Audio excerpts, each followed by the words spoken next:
mensaje para esta tarde está titulado ¿Tenemos compasión por otros? ¿Tenemos compasión por los otros?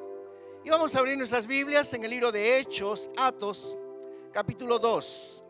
Y vamos a leer los versos 42 al 47. Libro de Hechos, Atos, capítulo 2, versos 42 al 46. Dice la palabra: y perseveraban en la doctrina de los apóstoles, en la comunión unos con otros, en el partimiento del pan y en las oraciones. Y sobrevino temor a toda persona, y muchas maravillas y señales eran hechas por los apóstoles. Todos los que habían creído estaban juntos y tenían en común todas las cosas, y vendían sus propiedades y sus bienes, y los repartían a todos según la necesidad de cada uno. Y perseverando unánimes cada día en el templo, y partiendo el pan en las casas, comían juntos con alegría y sencillez de corazón, alabando a Dios y teniendo favor con todo el pueblo. Y el Señor añadía cada día a la iglesia los que habían de ser salvos. Amén. Hasta aquí la lectura de la palabra. Aquí se nos está describiendo a la primera iglesia en Jerusalén, después de que el Señor Jesús resucitó y fue al cielo. Y yo me preguntaba, ¿qué es pertenecer a una iglesia? Porque pertenecer es muy diferente que asistir. Asistir lo puede hacer cualquiera, pero el tema de pertenecer no es para todo el mundo. Es para aquellos que realmente tienen las características que vamos a ver en esta tarde. Y yo estaba pensando, ¿cuál es la idea que ha tenido, que tiene el Señor en relación a su iglesia? Porque si tú le preguntas a alguien, ¿qué es para ti la iglesia? ¿Cuál sería tu respuesta, por ejemplo? Tal vez la gran mayoría va a responder, pues, la iglesia es el lugar donde voy a adorar, es el lugar donde voy a orar, es el lugar donde voy a aprender y cosas así por el estilo. Pero yo veo en la Biblia de que cuando Dios pensó en su iglesia, Él pensó en algo más de lo que te acabo de mencionar, todo lo que tú tal vez has pensado. Y es que lamentablemente la idea, la imagen de la iglesia se ha desdibujado, se ha mal visto por los errores, por los ejos humanos, por equivocaciones de algunos pastores, líderes, por las mentiras que el enemigo ha buscado encontrar, ha procurado encontrar para separarnos de la iglesia. Pero lo que Dios pensó desde un inicio era poder tener una iglesia fuerte, una comunidad fuerte. Lo que Dios pensó era poder tener un pueblo, un povo fuerte. Y por eso Dios estableció ciertos parámetros. Y es lo que quiero mencionarte. Te voy a mencionar algunos versículos, no los vamos a leer por causa del tiempo. Pero déjame mencionarte, por ejemplo, hay un versículo que dice: no le cobres intereses, juros, a tu hermano. ¿Sabías tú eso? Sea que le prestes dinero, sea que le des alimentos o cualquier cosa, la Biblia dice: no le cobres intereses, no cobres juros a tu hermano. La Biblia dice: cóbrale interés, juros, al extranjero, o sea, aquel que no es cristiano. Pero a tu hermano no le cobres, a tu hermano no le cobres. También hay otro versículo en la Biblia que dice: si hay alguno enfermo, llame a los ancianos para que oren por esa persona. Y esto está hablando de un sentido de comunidad, de poder estar unidos, de poder estar juntos, de poder sentir el dolor por la otra persona o sentir la alegría por la otra persona. También la Biblia dice que ayudemos a los oprimidos, que alimentemos y ayudemos a los que están en necesidad, que ayudemos a aquellos que han sufrido alguna pérdida. La Biblia dice que tenemos que aprender a llevar las cargas los unos de los otros. También la Biblia dice, manténganse alerta, perseveren en la oración por todos los santos.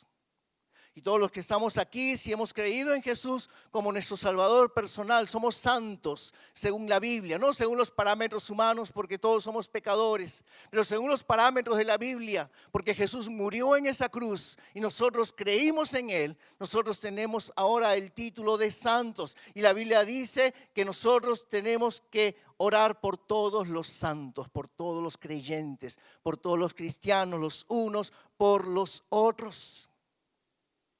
Hay otro versículo que dice, fortalezcan las manos débiles, afirmen las rodillas temblorosas, revigoren sus manos cansadas y sus joelhos enfraquecidos. Tenemos que fortalecernos. También la Biblia dice, dedíquense a la enseñanza, tengan comunión fraternal, participen de las comidas y de la oración.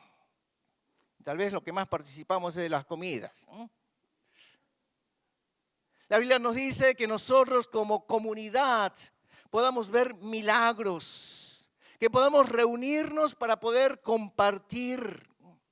Hay otro pasaje que dice que en medio de ustedes no haya ningún necesitado, sino que podamos compartir, que podamos adorar juntos. Yo estoy seguro de que la gran mayoría de los que estamos aquí conocemos estos principios bíblicos, o al menos eso espero, de que los conozcamos. Pero yo estaba analizando y sabes, llegué a la conclusión de que como que no lo practicamos tanto. Lo podemos saber, pero no lo hacemos. No lo practicamos. Porque muchas veces cuando a alguien le pasa algo, lo primero que nosotros pensamos es juzgar a la persona, juzgar a esa persona. Antes de ayudar es más fácil juzgar a esa persona. Antes de ayudar a un hermano, ya lo estamos juzgando. Mis queridos hermanos, un hermano es aquel que se involucra en los asuntos de la iglesia. Y los versículos que te acabo de mencionar tienen que ver con la hermandad, con la hermandad. Y Jesús utiliza este término, Jesús utiliza este concepto de la hermandad cuando Él se refiere a la cercanía, a la proximidad, a la familia, a aquellos que tienen la procedencia de un mismo papá. Y todos nosotros tenemos la procedencia de un mismo papá, Papá Dios. Y Dios está hablando de cada uno de nosotros como una comunidad, como una hermandad, como una hermandad. Pero lamentablemente, cuando hay alguien que pasa por una necesidad, como les decía, muchas veces es más fácil juzgar a la persona. Si a alguien, por ejemplo, le roban algo o le pasa algo malo, decimos, está cosechando, está coleitando. Lo primero que pensamos algo malo. Se rompió un hueso, un oso. Y lo primero que pensamos, ¿a quién estaría mirando? Y por eso se cayó. Juzgamos a las personas sin en realidad saber cuál es el motivo por el cual está pasando. Escuchamos de alguien que está enfermo. ¿Cómo no va a estar enfermo si traga como? Y le colocamos, en lugar de apoyar, en lugar de ayudar, en lugar por lo menos de orar, siempre estamos pensando de que si a un hermano le pasa algo es porque hizo algo malo. Y no necesariamente es así. No siempre es así. Lo que yo encuentro en la Biblia, yo no encuentro nada de que Dios quiere que nos fijemos en esos detalles. Dios quiere de que simplemente nosotros oremos, de que nosotros nos apoyemos, de que nosotros estemos prontos para ayudarnos los unos a los otros. En el libro de Éxodo, el capítulo 1, no es necesario que lo abran, pero ahí tenemos la historia de que Dios quiere tirar a su pueblo de Egipto que estaba allí en esclavitud. 430 años el pueblo hebreo estaba de esclavos allí en Egipto. Y entonces Dios manda a Moisés para que hable con el faraón y para que deje ir a su pueblo. Faraón escucha la petición. Sin embargo, Faraón prepara todo para que el pueblo hebreo no salga de Egipto. Eran sus esclavos, era su mano de obra. Entonces, como Faraón no quería de que estos hebreos salgan, él comienza a decidir ciertas cosas para que se les ponga tareas más pesadas, más fuertes, y de esa manera ellos no tengan el tiempo ni la oportunidad de poder salir. Y cuando yo veo aquí este capítulo 1 del libro de Éxodo, es lo mismo de lo que se describe o lo que estamos pasando nosotros como pueblo de Dios. Porque, mis queridos hermanos, Satanás ve al pueblo de Dios, Satanás ve a la iglesia y él trata de impedir de que nosotros vayamos hacia adelante, de que nosotros salgamos a la victoria, a la conquista. Faraón lo ve, pero el pueblo no lo ve. Entonces, llega el momento en que Faraón dice allí a su gente, a sus líderes, a los que estaban con él, le dice, ellos, o sea, refiriéndose al pueblo hebreo, dice, ellos son más fuertes y más numerosos que nosotros. Hay que manejarlos con astucia. Si no lo hacemos, ellos se unen al enemigo y nos van a derrotar. Por eso tenemos que darles trabajos forzados, tenemos que amargarles la vida, tenemos que tratarlos con crueldad. Pero la verdad es que les tenemos miedo. Está en Éxodo capítulo 1. Es lo que Faraón le dice allí a sus líderes, a la gente que está con ellos. Es decir, si esto lo trasladamos al día de hoy, yo veo de que cuando el enemigo se enfrenta a la iglesia, él siente lo mismo. El enemigo sabe el poder que nosotros tenemos como iglesia. El problema es de que nosotros desconocemos nuestra posición como iglesia, la posición que Dios nos ha dado como su iglesia. Por eso lo que el enemigo siempre trata de hacer es engañarnos, es oprimirnos, es mantenernos ocupados, de tal manera que nosotros no tomemos la posición que el Señor nos ha entregado. Al enemigo le encanta ponernos en contra unos contra los otros. El enemigo trae división, el enemigo trae chismes, fofocas, el enemigo trae mentiras y siempre nos va a ayudar a ver lo malo de las otras personas. Ese es el trabajo del enemigo. Por ejemplo, tú vas a ver en las redes sociales que siempre se habla lo malo de las iglesias. Siempre se sacan allí los problemas de las iglesias. Especialmente cuando alguien, por ejemplo, se equivocó en relación al manejo de las ofrendas y de los diezmos. Y sale allí en los medios, sale en las redes sociales. El pastor hizo esto o hizo aquello. Y el enemigo hace eso, hace énfasis en ese tipo de noticias para que la gente no vaya a la iglesia, para que la gente hable mal de la iglesia. Y todo esto va en contra de lo que Dios pensó. Porque Dios pensó en una iglesia fuerte, en una comunidad fuerte, en una comunidad donde la gente se multiplica, multiplique, donde todos se ayuden, donde todos tengan amor el uno para con el otro. Tú no vas a encontrar en las redes sociales que se hable que en las iglesias habían familias destrozadas, pero allí fueron restauradas. Tú no vas a encontrar ese tipo de noticias. Tú no vas a encontrar en las redes sociales de que llegaron gente con vicio, drogadictos a la iglesia y allí el Señor los restauró. Ese tipo de noticias no los vas a ver.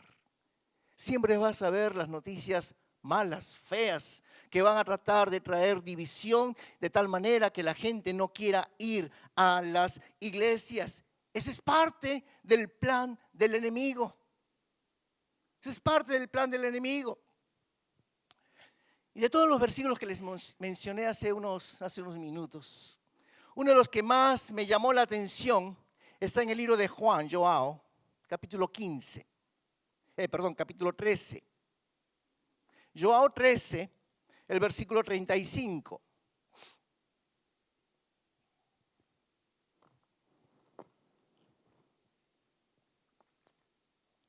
Dice el verso 35.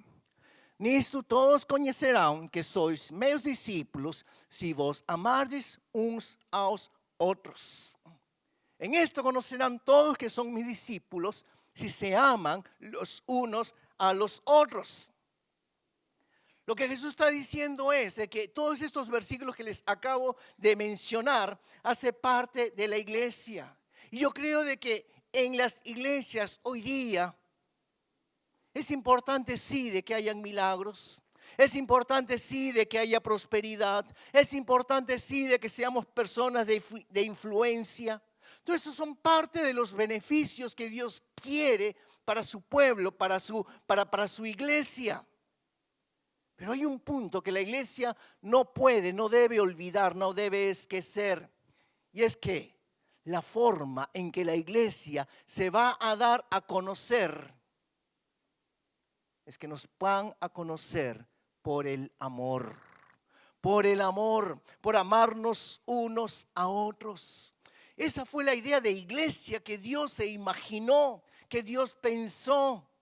Que su iglesia tendría que amarse a pesar de los errores. Porque mira, aquí nadie es perfecto. Todos erramos, todos nos equivocamos, pero a pesar de, Dios quiere que nos amemos. Dios quiere que pueda haber amor los unos para con los otros. Y yo sé de que esta iglesia, nosotros hemos tenido muchos errores, pero Dios dice: ámense, ámense los unos a los otros a pesar de. Dice este versículo: en esto conocerán todos que sois mis discípulos si tuviereis amor los unos con los otros. Si tuviereis amor los unos con los otros. En eso va a conocer el mundo que ustedes son mis seguidores, que ustedes son hijos de Dios, que ustedes son parte de la iglesia que Dios formó. Ahora quiero recordarte algo. El amor no es solamente decirlo: yo te amo, tú eres mi hermano en Cristo, yo te amo. No, el amor tiene que demostrarse. El amor se demuestra. No es solamente simples palabras. Romanos 5:8, fíjate lo que dice. Romanos capítulo 5, el versículo 8. Mas Dios muestra su amor para con nosotros en que siendo aún pecadores, Cristo murió por nosotros. Eso es lo que hizo Jesús. Él demostró su amor. A pesar de que tú y yo somos pecadores, Él demostró su amor yendo allí a la cruz. Entonces, en ese sentido, mis queridos hermanos, cada uno de los que estamos aquí en este lugar, cada uno de aquellos que nos ven allí por la internet, nosotros tenemos que demostrar amor para con las otras personas. Y a veces me pregunto, ¿y cómo lo demostramos?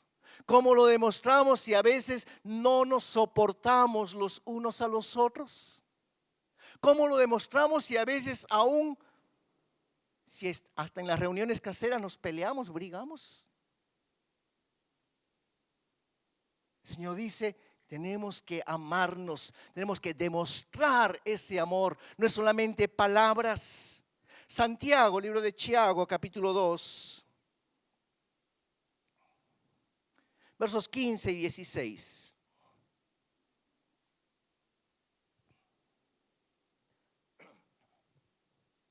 E se o irmão ou a irmã estiverem nus e tiverem falta de mantimento cotidiano, e algum de vós lhe disser, ide em paz, aquietai-vos e fartai-vos, e não lhes derdes as coisas necessárias para o corpo, que proveito virá daí?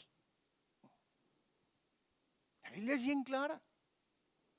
Si ves a un hermano o una hermana que está pasando necesidad, y tú le dices, anda, llena la barriga, y no le das nada, ¿de qué vale las palabras que le has dicho? Este versículo está hablando de las fe y de las obras, está ahí en el capítulo 2 del libro de Tiago, del libro de Santiago, y este capítulo nos está hablando de eso, fe y obras. Este versículo tiene un principio. ¿Cuál es? Está dirigido a los hermanos de la iglesia. Este versículo es para los cristianos. Este versículo es para aquellos que se congregan, aquellos que son fieles, aquellos que van a las reuniones caseras, aquellos que vienen cada semana al culto en la iglesia. ¿Por qué? Porque esos son los que son parte de la iglesia. Es para ti y es para mí. Este versículo es para cada uno de nosotros. Y este versículo está diciendo que tú y yo tenemos una obligación con tu hermano. Y es darle. Es poderle dar. ¿Por qué? Porque oramos y damos. Oramos y damos. Eso es lo que enseña la palabra. La palabra dice, la fe con las obras van juntas. La fe y las obras van de la mano. No es solamente palabras, es el accionar, el agir. Y doy gracias a Dios porque aquí en la iglesia tenemos esta campaña de 1 kilo de amor, que cuando un hermano, una familia está pasando por necesidad, podemos apoyar, podemos ayudar. Pero no es solamente eso, es en las diferentes áreas, en las diferentes formas en que nosotros debemos demostrar ese amor, no solamente en palabras, sino con acciones. Es lo que Dios quiere para su iglesia. Dios quiere que su iglesia pueda ser una iglesia fuerte. Ustedes conocen a los judíos. Pues déjame decirte, dentro de los judíos, entre los judíos, no hay judío pobre. No existe el judío pobre, porque la comunidad judía es una comunidad sólida, porque ellos aplican estos principios bíblicos dentro de su comunidad. Se protegen los unos a los otros, se ayudan los unos a los otros. Si hay una familia judía que pasa necesidad, que está en pobreza, en algún problema, vienen todos y le apoyan. No hay judío pobre.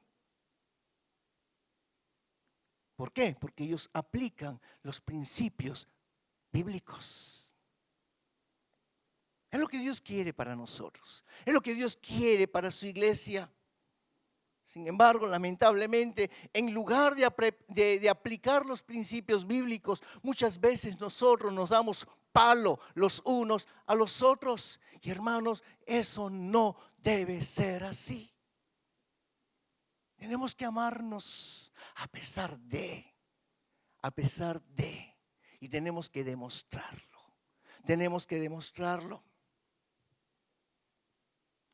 La Biblia nos cuenta en el Nuevo Testamento de que un líder religioso fue una vez a consultar a Jesús y le dijo, Jesús, ¿cómo puedo tener la vida eterna? Y Jesús le respondió, ama a Dios con todo tu corazón, con todas tus fuerzas y con toda tu mente. Y el segundo mandamiento es, ama a tu prójimo como a ti mismo. Y el hombre le dice, y Señor, ¿quién es mi prójimo? ¿Quién es mi prójimo? Y entonces Jesús comienza a contarle la parábola del buen samaritano. Yo estoy seguro de que tú conoces la parábola del buen samaritano. Tal vez la aprendiste desde que estabas en la escuela. Y si no la conoces, déjame contarte más o menos la parábola del buen samaritano. La Biblia dice de que un hombre cayó en manos de ladrones, le quitaron la ropa, lo golpearon y lo dejaron al hombre llorado, tirado, medio muerto. Y dice que pasó por allí un sacerdote, un levita y un samaritano.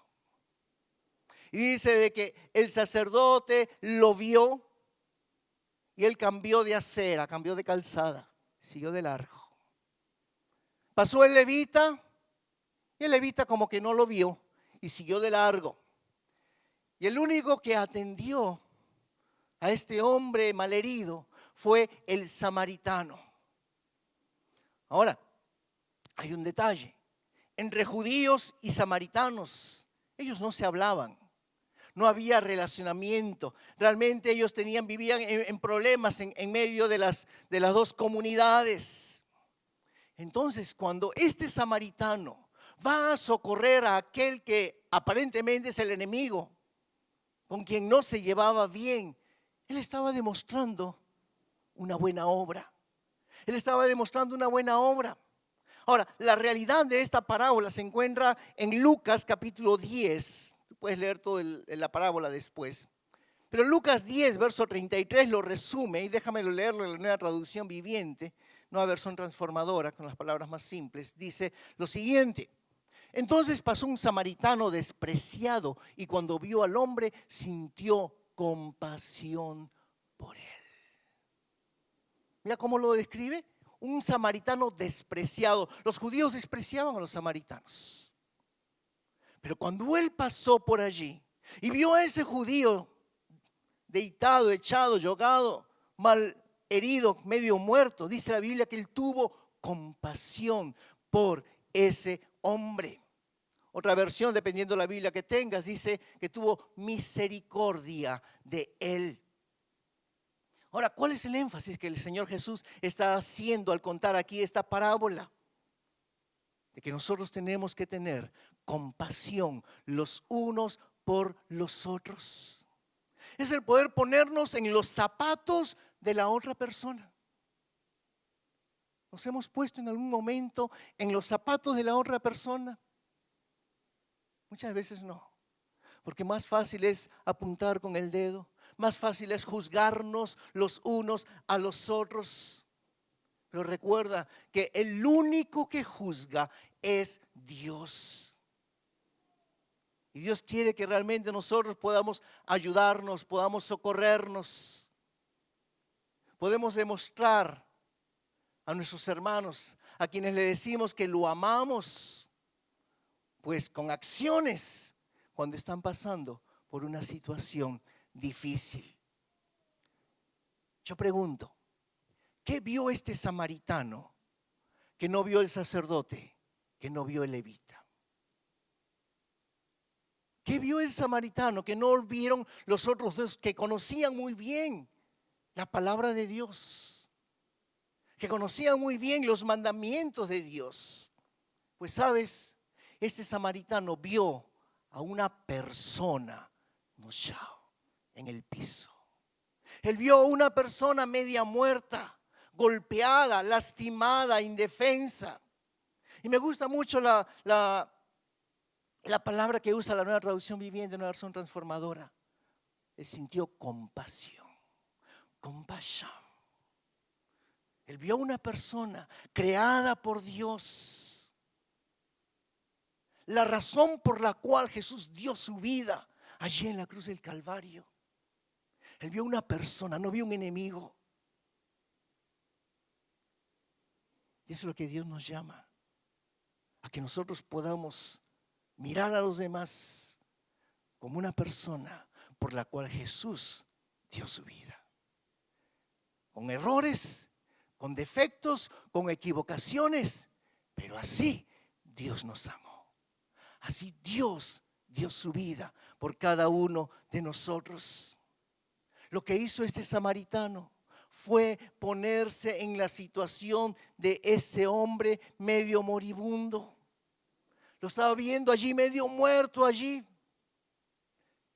Cuando el samaritano pasó por allí, él no se puso a pensar, ¿qué será lo que habrá sembrado, será semeado y ahora está coliendo, que ahora está recogiendo? No, él no se puso a pensar eso. O él no pensó, ¿y qué beneficio voy a recibir si lo ayudo? No, tampoco él se puso a pensar en nada de esas cosas. No, simplemente ayudó. Simplemente lo socorrió a este hombre. Y hermanos, esta tendría que ser una práctica constante dentro de la iglesia. Ponerte en el lugar de la otra persona y no juzgar. Porque muchas veces nosotros no tenemos todos los elementos a la mano para poder apuntar con el dedo. Ponte en el lugar de la otra persona, ayuda, socórrela, aconséjale, dale y deja el juicio para Dios. Porque quien juzga es Dios y no nosotros. Ten misericordia. En la Biblia yo encuentro de que la compasión fue un estilo de vida de Jesús. Fue un estilo de vida. En todo tiempo Jesús demostró compasión. Como te decía hace un instante, dependiendo la versión de la Biblia que tú tengas, te va a mostrar la palabra misericordia o te va a mostrar la palabra compasión. Pero hay varios casos donde, por ejemplo, dice de que Jesús vio las multitudes y tuvo compasión de ellas porque eran como ovejas sin pastor. Hay otro pasaje que habla de que Jesús estaba enseñando a la gente y Jesús le dice, quiero compasión y no sacrificios. Y esto es algo tremendo, hermanos. Porque antes que los sacrificios, antes de que las buenas obras o las cosas que tú puedas hacer, Dios quiere que podamos tener compasión, misericordia los unos para con los otros. En una oportunidad Jesús estaba allí en la barca. Él se bajó de la barca de Zeo y estaban allí muchos enfermos esperando allí al Señor Jesús. Ahora, cuando Jesús se bajó de la barca, él tenía ya un compromiso. Él se iba a ir a comer con los discípulos. Pero ¿qué dice la Biblia? De que Jesús de Zeo bajó allí de la barca. Dice que tuvo compasión por los enfermos y los curó. Y los curó. Cuando la gente no tenía nada que comer, esos 4,000, 5,000 personas que seguían allí al Señor Jesucristo, dice la Biblia que Jesús tuvo compasión de ellos y les dio de comer. Y les dio de comer. Vas a encontrar otro pasaje donde dice de que Jesús tuvo compasión de un leproso, lo abrazó, lo curó. Nadie tocaba a un leproso. Nadie lo abrazaba. Él tuvo compasión. Vas a encontrar otro pasaje que dice que Jesús tuvo compasión de una viuda. Ella iba allí camino al cementerio. Estaban llevando ahí a su filho, a su hijo, en el féretro, no caixão. Dice que la viuda iba llorando. Y de repente el Señor Jesús entra a la ciudad donde vivía, donde estaba aquí esta viuda que estaba yendo al cementerio a enterrar a su hijo. Y ella no clamó por un milagro. Ella no clamó nada hacia el Señor Jesús. Solamente Jesús se aproxima, se acerca, lo toca y lo resucita. Y se lo entrega allí a su madre. Y la Biblia dice que Jesús sintió compasión por ella.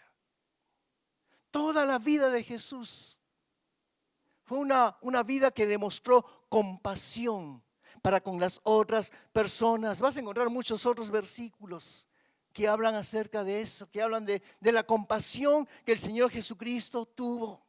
Yo te pregunto, ¿qué tanta compasión tienes tú por los demás? ¿Qué tanta compasión tenemos por los otros? hablando de una parábola acerca de un hombre al cual se le perdonó una gran deuda, una gran dívida que le tenía.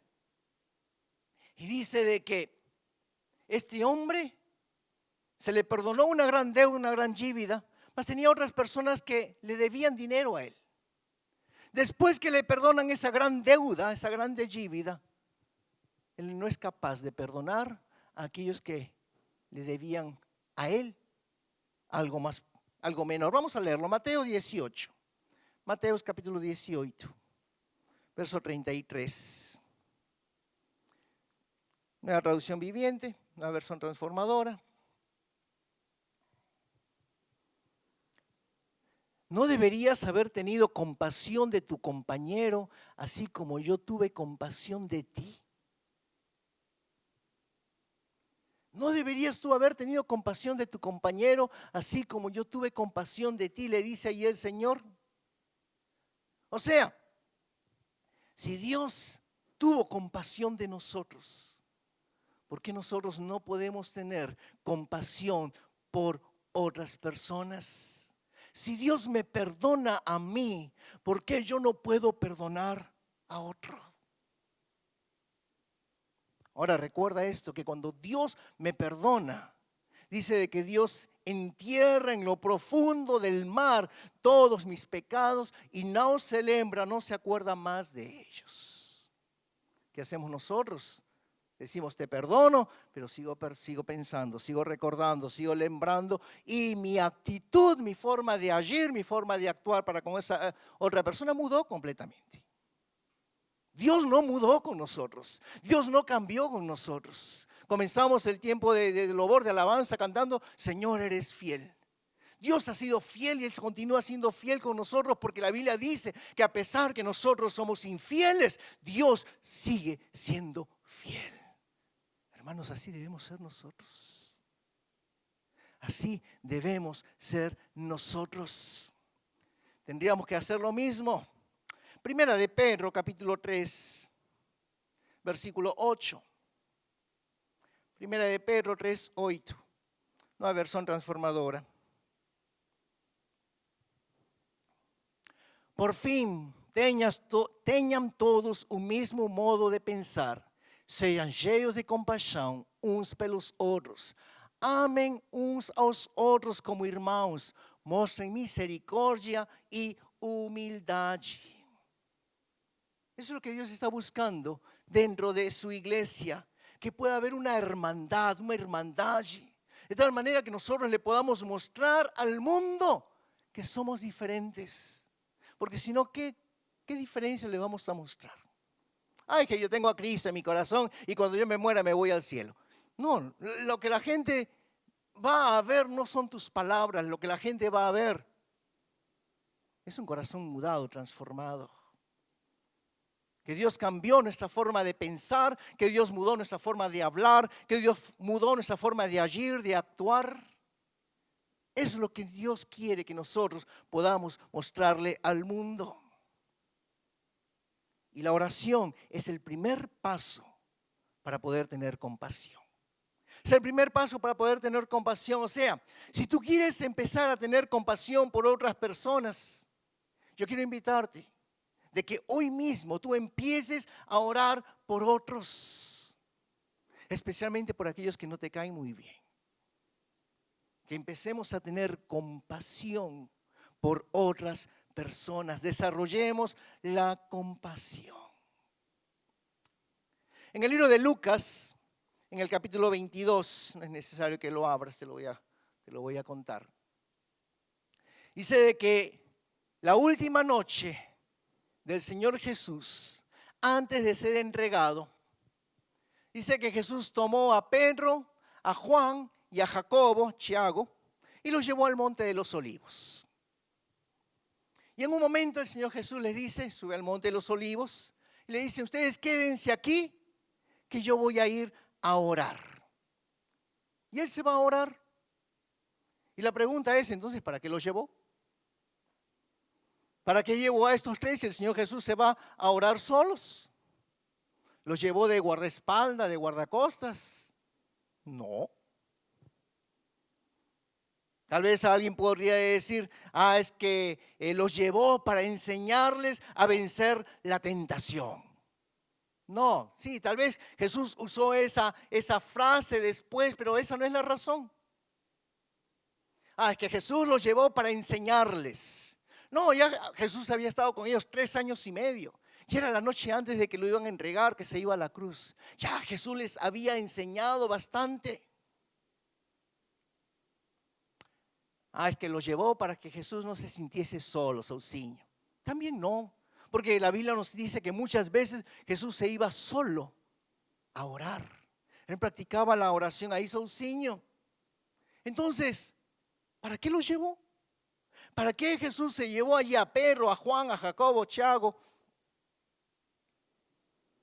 Pues para poder responder esta pregunta, tenemos que ver el contexto. El contexto allí de Lucas 22, ¿qué estaba pasando? Era una noche difícil para el Señor Jesús. Era una noche dura, porque Él sabía que venía la cruz. Y Él estaba muy angustiado. La Biblia nos dice de que tal era su agonía, que Jesús oraba con tal fervor, de que cuanto más pasaban los minutos, dice que su sudor eran como gotas de sangre. Esa era la situación por la cual Jesús estaba allí atravesando. Y dice la Biblia de que vino, Dios envió un ángel para fortalecerlo. O sea, en lugar de que esos 3 que había traído el Señor Jesús lo ayuden, lo apoyen para fortalecerlo, como no hicieron nada, Dios tuvo que enviar un ángel. Dios tuvo que enviar allí un ángel. La pregunta es, ¿para qué los llevó? ¿Para qué llevó a esos 3? ¿Sabes por qué los llevó? Jesús llevó allí a estos 3 hombres para que oraran por Él. Para que oraran por Él. Jesús quería de que ellos pudiesen estar intercediendo al Padre, para que el Padre le ayudase, para que el Padre le diese fuerzas por el momento que ahora Jesús iba a tener que pasar esa prueba. Ahora, lo complicado es de que cuando Jesús regresa de orar, encuentra a esos 3 durmiendo. Los encuentra durmiendo, dice allí la Biblia. Cuanto más Jesús necesitaba de oración, cuanto más Jesús necesitaba de intercesión, sus amigos tal vez comenzaron a orar: Señor, gracias por la vida de Jesús, y se quedaron allí durmiendo. Se quedaron allí. Yo te pregunto, tal vez, ¿has necesitado en algún momento la oración de alguien? ¿Has necesitado que alguien te apoye en oración? ¿Te han respaldado?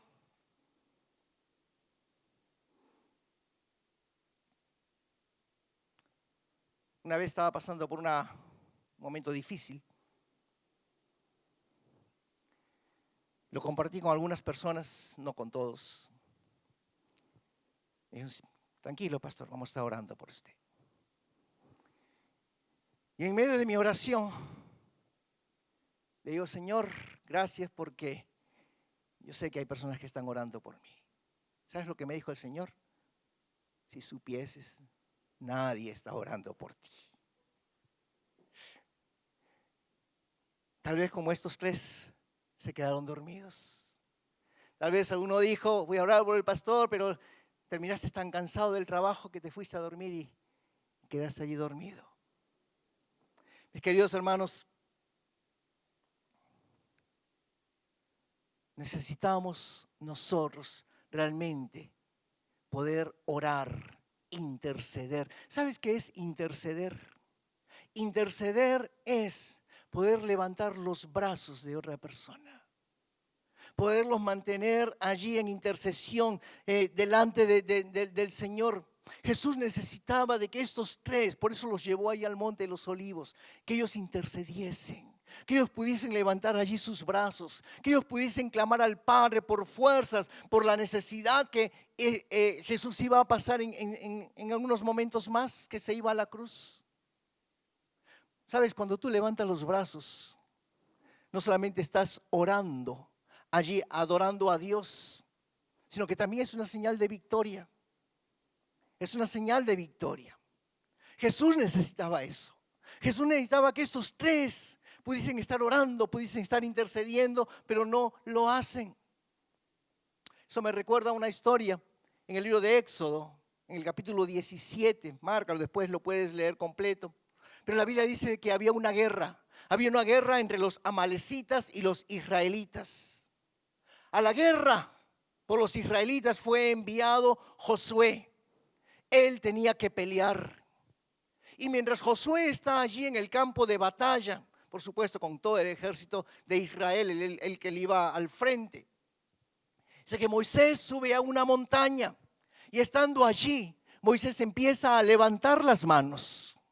Y la Biblia dice de que cuando él levanta las manos, la guerra se inclina, la balanza se inclina a favor de Israel. Israel comienza a ganar sobre los amalecitas. Pero cuando Moisés baja los brazos, es lo contrario. Los enemigos comienzan a tener victoria sobre el pueblo de Israel. Así que Moisés se da cuenta de eso. Así que Moisés entonces trata de mantener las manos levantadas para que Israel, para que Josué pueda tomar allí la victoria. Para que Dios les dé la victoria. Pero Moisés ya era un hombre mayor. No solamente eso de que cualquiera que mantiene los brazos en alto por mucho tiempo, pues se va a cansar. Y Moisés se cansó. Entonces aparecen allí dos hombres al lado de Moisés, Aarón y Hur. Y lo que hacen ellos es poder sostener los brazos de Moisés en alto, de tal manera de que, manteniendo a Moisés los brazos en alto, la victoria era para el pueblo de Israel. Lo único que hicieron estos hombres era sostener los brazos de su líder. Miren, yo he escuchado a mucha gente decir, yo quisiera ser como Moisés, yo quisiera ser como Abraham, yo quisiera ser como David, yo quisiera ser como Daniel, yo quisiera ser como Josué, pero yo nunca escuché a alguien decir, yo quisiera ser como Hur. ¿Alguna vez escuchaste? ¿O alguna vez tú dijiste, yo quiero ser como Hur? Y es que lo único que hizo Hur fue levantarle los brazos a su líder. Pero sabes, mi querido hermano, mi querida hermana, Dios quiere de que en la iglesia puedan haber hombres y mujeres que se llamen Hur, que puedan sostener los brazos de su líder, del pastor, de los líderes de la iglesia, aquellos que necesitan poder tomar la victoria por toda la iglesia. Tal vez tú te preguntas, ¿y quién ora por mí? ¿Quién ora por mí? Pues fíjate, si tú participas en una reunión casera, allí ellos tienen la obligación de orar por ti, porque somos una familia, Pero si tú no asistes a una reunión casera, los hermanos no te van a conocer muy bien. Tal vez van a conocer tu nombre, pero no van a conocer tus necesidades. No van a saber cómo poder orar más profundamente por ti. No solamente eso, sino que van a aplicar los versículos que te mencioné al comienzo del mensaje. Para eso es en la reunión casera, para poder apoyarnos, ayudarnos los unos a los otros. Fíjate un último versículo, con esto termino mi mensaje, Proverbios 17, verso 17. Proverbios 17 y 17. En todo tiempo ama el amigo y es como un hermano en tiempo de angustia. ¿Quién te va a ayudar en los tiempos de angustia, en los tiempos de necesidad? Por supuesto, Dios está al tanto de todo lo que te está pasando, pero quienes te van a ayudar son tus hermanos en la fe, especialmente aquellos que son de tu reunión casera. Hermanos, todos necesitamos que nos levanten los brazos. Tu pastor, la pastora, los líderes, necesitamos que nos levanten los brazos, que puedan apoyar a su pastor en todas las decisiones, en todos los trabajos que se hacen en la iglesia. Y los unos para con los otros, hermanos, que podamos aprender a tener compasión, misericordia los unos para con los otros. Que cuando alguien esté enfermo, te pongas en los zapatos de esa persona. Que cuando alguien está con una tristeza, con una angustia, te pongas en los zapatos de esa persona. Que cuando alguien está pasando por momentos de necesidad, te puedas poner también en los zapatos de esa persona. Ponte de pie, por favor, allí. Necesitamos levantarnos los brazos los unos a los otros.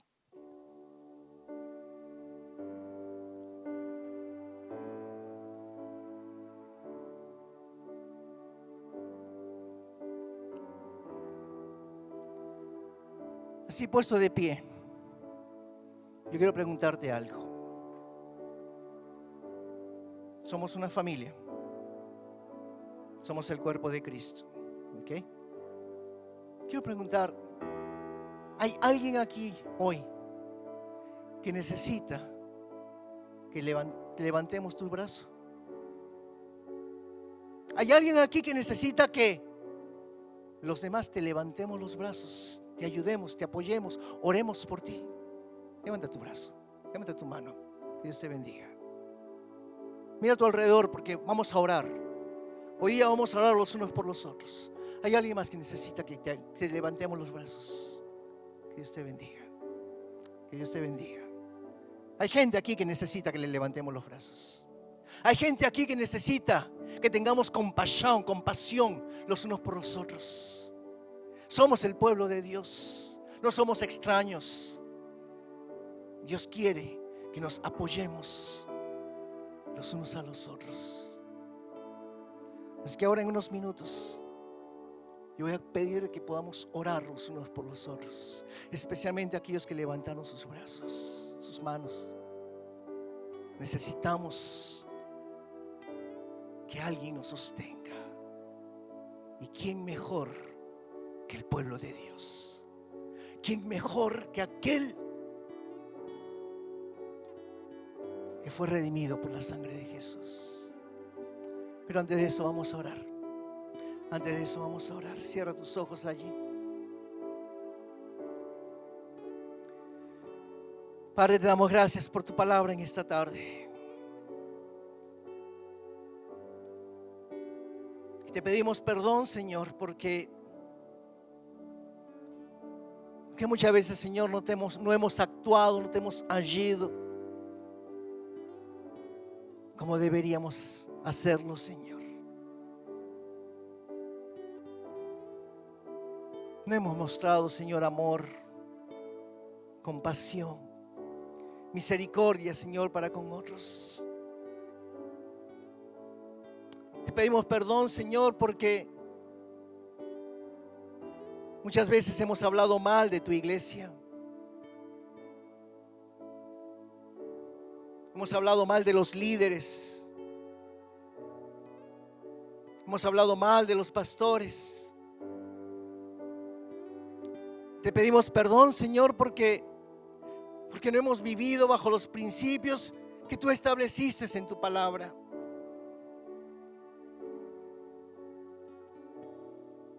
Perdónanos, Señor, porque a veces vemos a un hermano en una situación difícil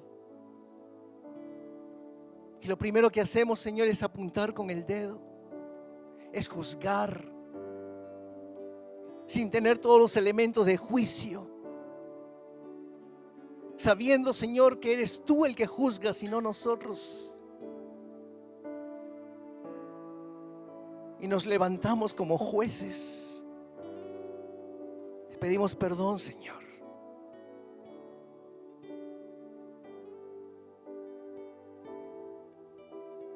Perdónanos, Señor, porque muchas veces es más fácil ver la paja o argueiro del ojo de otra persona,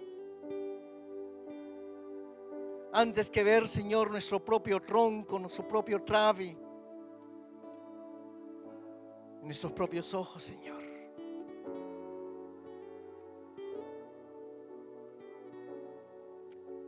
Perdónanos, Señor, porque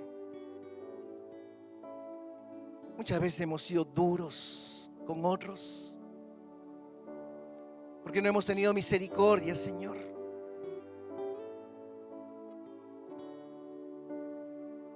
Porque en lugar de ayudar al necesitado, al que estaba caído, al que estaba deitado, yogado, hemos agido, hemos actuado, Señor, como el sacerdote, como el levita. Perdónanos, Dios.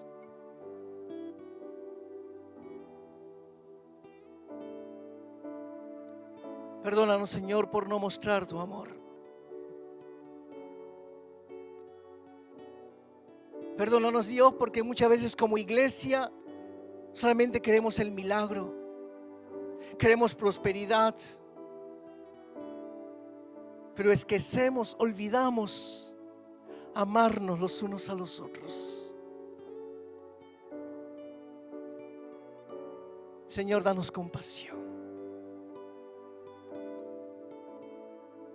Danos el corazón del samaritano. Danos el corazón de Jesús. Porque cuando tú te bajas del barco, Señor, tú tienes compasión por los enfermos.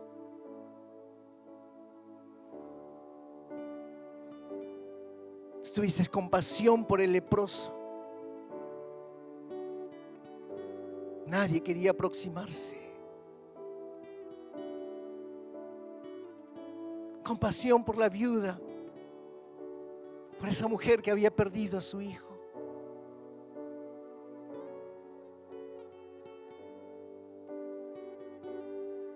Compasión por las multitudes, porque eran como ovejas sin pastor.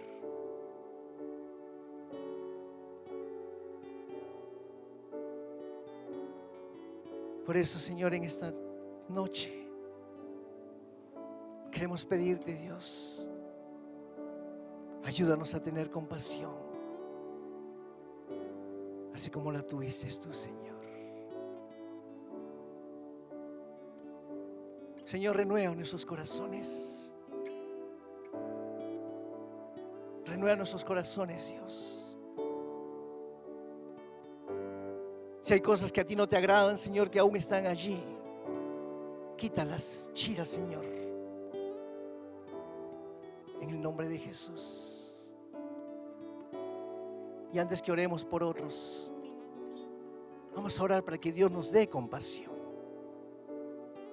para que Dios nos dé ese sentir de misericordia para con los demás.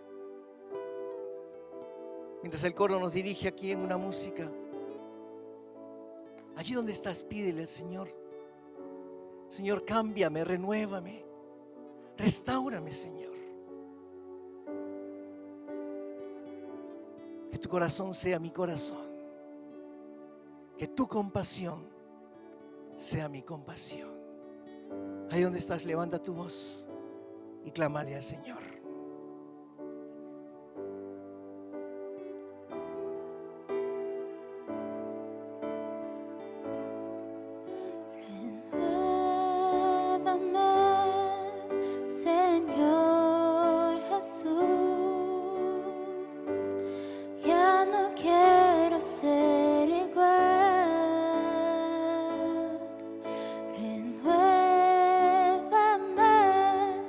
Señor.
porque todo lo que hay dentro de mi corazón